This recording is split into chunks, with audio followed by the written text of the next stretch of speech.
नमस्कार दोस्तों, अस्सलाम वालेकुम। चरण स्पर्श, जय श्री राम, जो बोले सो निहाल, सत श्री अकाल। तो दोस्तों, अर्ली रिकवरी में यानी नशे के शुरुआती दिनों में मैंने नशा बंद किया था। तो नशा बंद करने के बाद मैं शारीरिक तौर पर बहुत कमज़ोर था, बहुत वीक था। जब मैंने पहले ट्रीटमेंट से नशा बंद करा था, तब तो मैं काफ़ी ठीक था। लेकिन बीच-बीच में जब मैं रिलैप्स हुआ और मैंने ट्रीटमेंट काटे और जब लास्ट ट्रीटमेंट से मैंने नशा बंद किया और ये ठाना कि अब मैं नशा नहीं करूँगा, मीटिंग्स करूँगा, नशे को छोड़ने के जो-जो तरीके हैं, वो करूँगा, चाहे कुछ भी हो जाए। चाहे कुछ भी हो जाए। थोड़ी-थोड़ी समझ आ गई थी।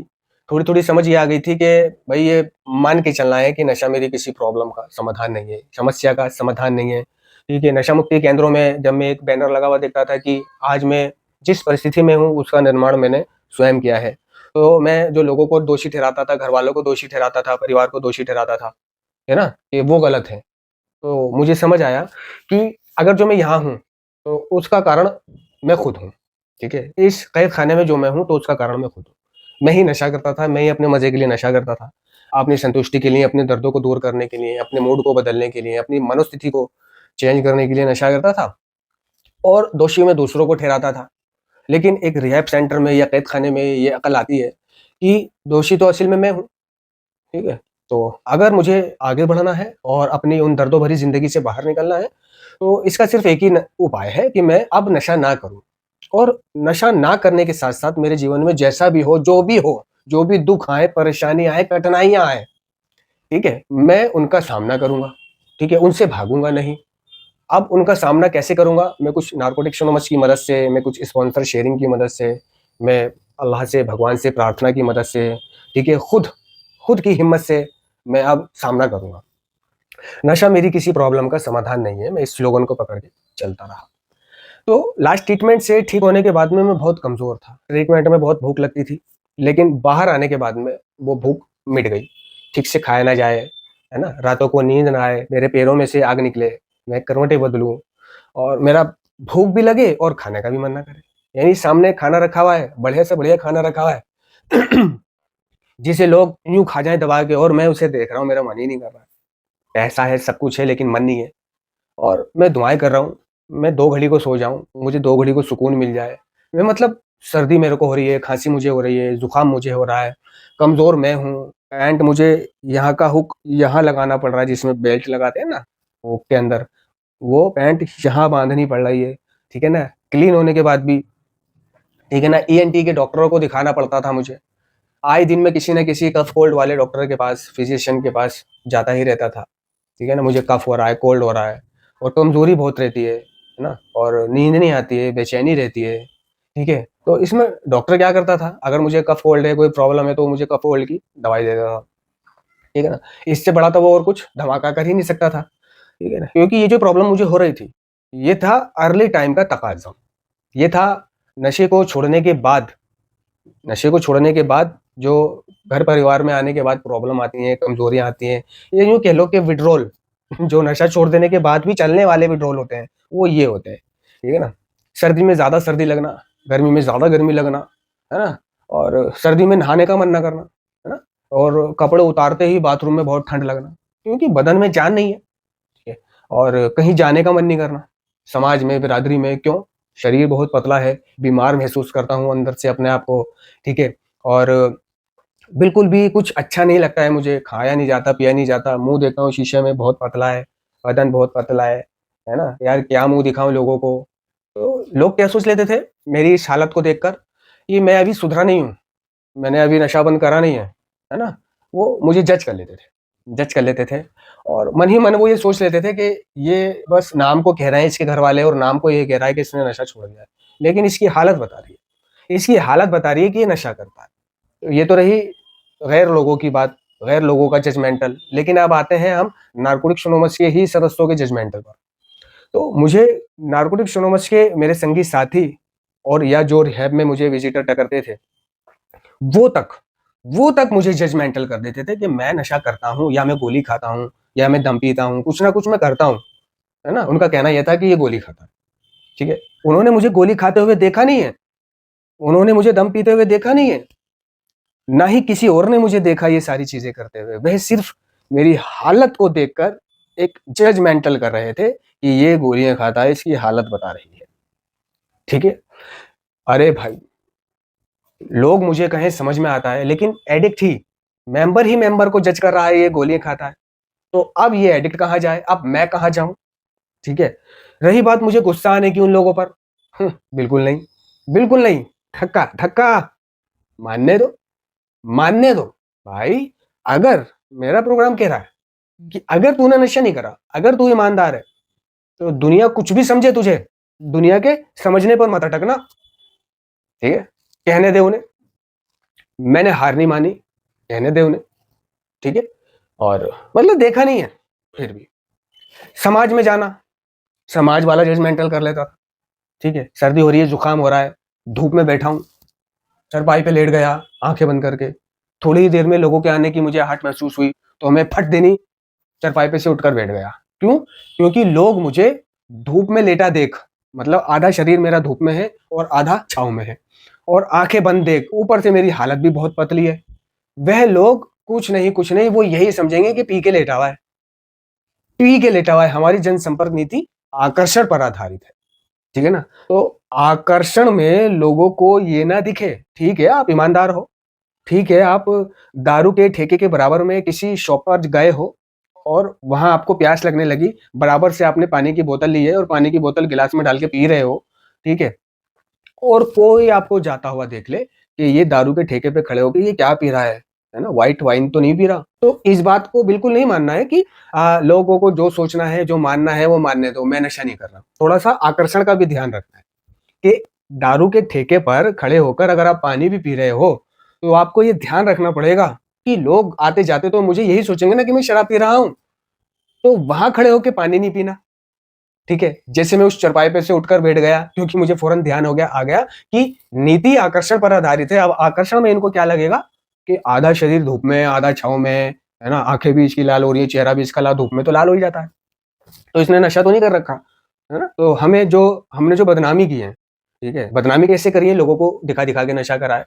ठीक है, चलते चलते नशा कराए, जिसको नहीं पता उसको हमने बताया, हमने छेड़ी है। ठीक है, तो आज हमें नेक नामी कमानी है। ऐसा नहीं है कि लोग जो समझ रहे हैं उन्हें समझने दो, मैं ईमानदार हूं। हमें परंपरा जो कह रही है पहला कि हमें आकर्षण का भी ध्यान रखना है।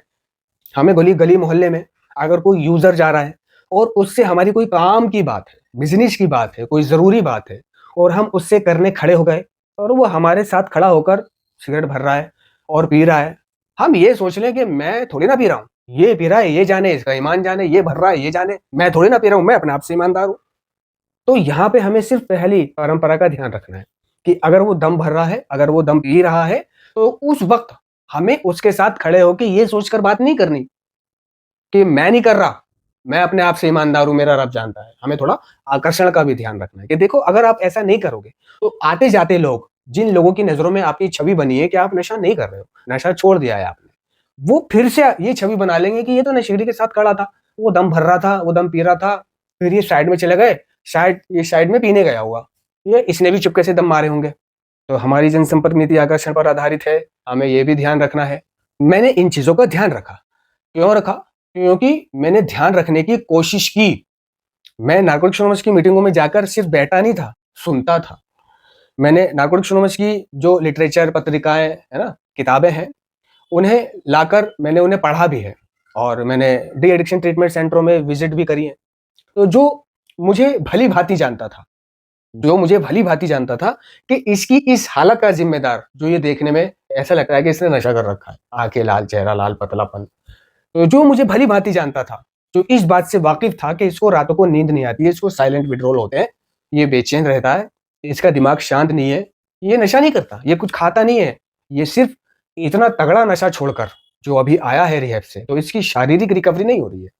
ठीक है, भले ही इसकी मानसिक रिकवरी जरूर हो रही है कि ये अच्छा सोच रहा है, अच्छा कर रहा है, नेक कर रहा है, झूठ नहीं बोल रहा, बुरा नहीं कर रहा है, ईमानदारी से जी रहा है, ठीक है ना, सीख रहा है, सिखा रहा है, लेकिन अभी शारीरिक इसकी रिकवरी नहीं हुई है। तो उनके सामने चाहे मैं कितना भी ढीला नजर आऊं, कितना भी टूटा हुआ, बुझा हुआ, चूसा हुआ आम नजर आऊं, वो बिल्कुल नहीं समझते थे। लेकिन दूर के लोग जो मुझे निजी तौर पर नहीं जानते थे, वो फौरन जज कर लेते थे कि ये नशा करता है, ये गोली खाता है, ये दम पीता होगा, ये सामान पीता होगा, ठीक है, ये डिनाइल में बर्थडे मना रहा है, ये डिनाइल में जी रहा है। यहाँ तक कि जिस ट्रीटमेंट से मैं निकला हूँ क्लीन होकर, उस ट्रीटमेंट का डायरेक्टर भी मुझे डिनायल में समझता रहा और डिनायल में समझता है। मुझे इस बात की सूचना मेरे बहुत ही अजीज शुभचिंतकों ने दी है कि वो तुम्हें डिनायल कहता है कि वो डिनायल में बर्थडे मनाता है, वो डिनायल में जीता है। उसके साथ मत रहना, उससे बात मत करना। ये चीज मैं बहुत अच्छी तरीके से समझ रहा था कि वो मुझसे क्यों खफा है, क्यों जलन में है, कि इसके साथ मत रहना, उसके साथ मत रहना, उसके साथ मत घूमना, उसके साथ मत बैठना, क्योंकि उससे मेरी थोड़ी मोड़ी दुश्मनी थी। यानी मैंने उसकी नजरों में उसका कुछ बिगाड़ा था, ठीक है, इसलिए वो मुझसे खफा था, जलन में था। तो एडिक्ट की आज पर्सनैलिटी ये होती है कि जब एक एडिक्ट दूसरे एडिक्ट को नापसंद करता है, उससे उसकी बिगड़ जाती है या दुश्मनागी हो जाती है किसी भी प्रॉब्लम को लेकर, कुछ भी कलेश को लेकर, या कहना ना मानने की वजह से लेकर, तो वो ये कहता है कि भाई तू भी उसके साथ मत रहना, वो ऐसा है, वो वैसा है। तो वो नशेड़ी ये कोशिश करता है कि वो दूसरे को भी भटकाने की कोशिश करता है कि उसके साथ मत रहना। ये आज के कई नशेड़ियों की सच्चाई है। मैंने लेट गो गॉट गो किया, क्योंकि जब मैं किताबें पढ़ता था नार्कोटिक्स एनोनिमस की, तो मुझे उनमें मेरे सारे सवालों के जवाब मिल जाते थे कि जाने देना और ईश्वर पर छोड़ देना, जाने देना और ईश्वर पर छोड़ देने से मिलने वाली राहत एक ऐसी जिंदगी को विकसित करने में सहायक होती है जो जीने लायक होती है। ठीक है, तो अगर मुझे एक जीने लायक जिंदगी चाहिए तो मुझे लेट गो गॉट गो कर देना चाहिए। कौन क्या कह रहा है, ऐसी तैसी में जाए, मैं अपने कार्यक्रम को करने का प्रयत्न करूंगा और अपने, है ना, बुरा चाहने वालों को, अपने परिवार वालों को, दुनियादारी को एक उच्च शक्ति की देखभाल पर छोड़ दूं।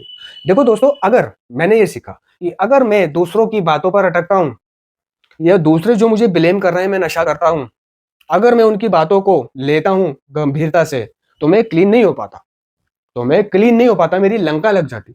अगर मैं नार्कोटिक्स एनोनिमस के दिए हुए सिद्धांतों को, टूल को अपने जीवन में लागू नहीं करता, ये जैसे कि जहां प्रॉब्लम हो वहां से अपनी दुकान हटा लेनी है, ये सिद्धांत, ये लोगों का कहना, ये बहुत काम आया मेरे, कि जहां से प्रॉब्लम हो वहां से चुपचाप अपनी दुकान हटा लेनी है और बस प्रार्थना करनी है और कूल हो जाना है।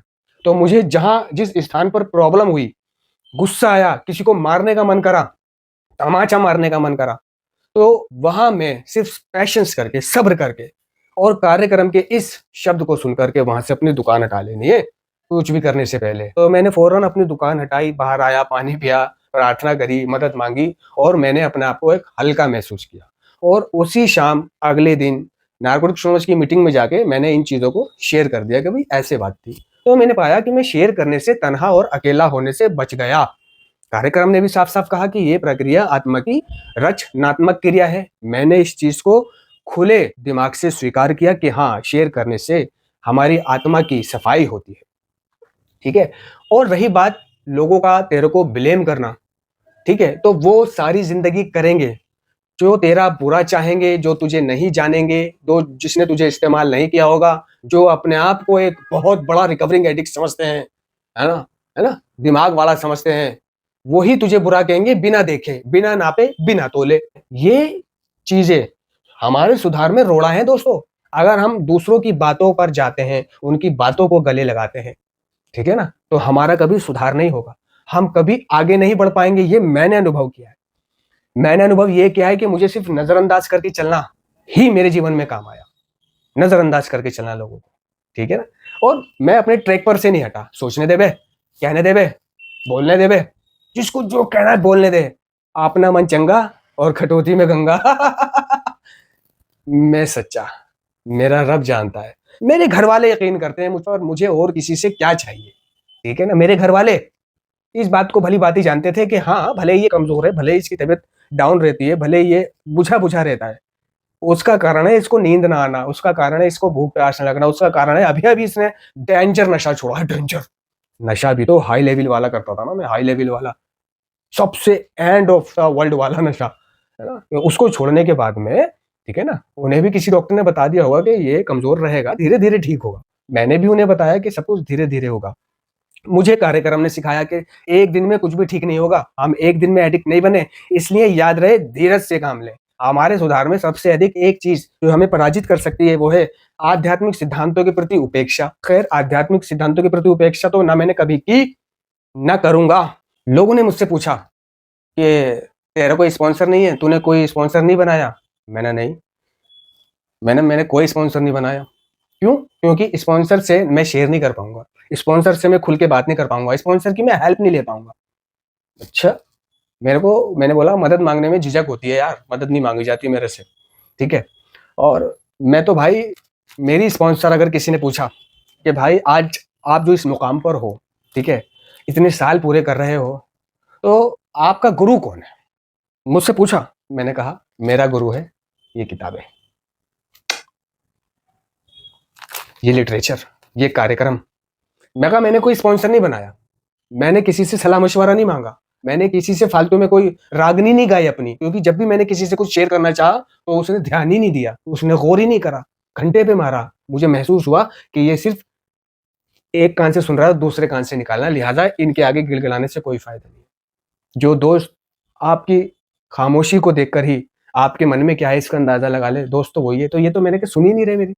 नहीं, मैंने अपना गुरु बनाया और अपने सवालों के जवाब ढूँढे नारकोटिक्स एनोनिमस के कार्यक्रम में, जेएफटी में, बेसिक टेक्स्ट में, लिटरेचर में, ये काम करता है कैसे और क्यों। मुझे इनसे मेरे सारे सवालों के जवाब मिलते गए और इन्होंने ही मुझे आगे धक्का दिया, इस मुकाम पे पहुँचाया कि मैंने लोगों को नज़रअंदाज करा, मैंने किसी की नहीं मानी, कौन क्या है, कैसे क्यों, छोड़ हटा, धक्का दे, आगे बढ़। तू सच्चा, तेरा रब सच्चा और तेरे घरवाले अच्छे, तो तुझे किसी चीज़ की चिंता नहीं है। ठीक है ना? तो रिकवरी में आने वाले रोड़ों को मैंने नज़रअंदाज किया। मैंने वर्तमान की दुनिया में जीना चाहा, जीने की कोशिश की, ठीक है? और मैं आज आप लोगों के सामने ठीक-ठाक हूँ। धन्यवाद।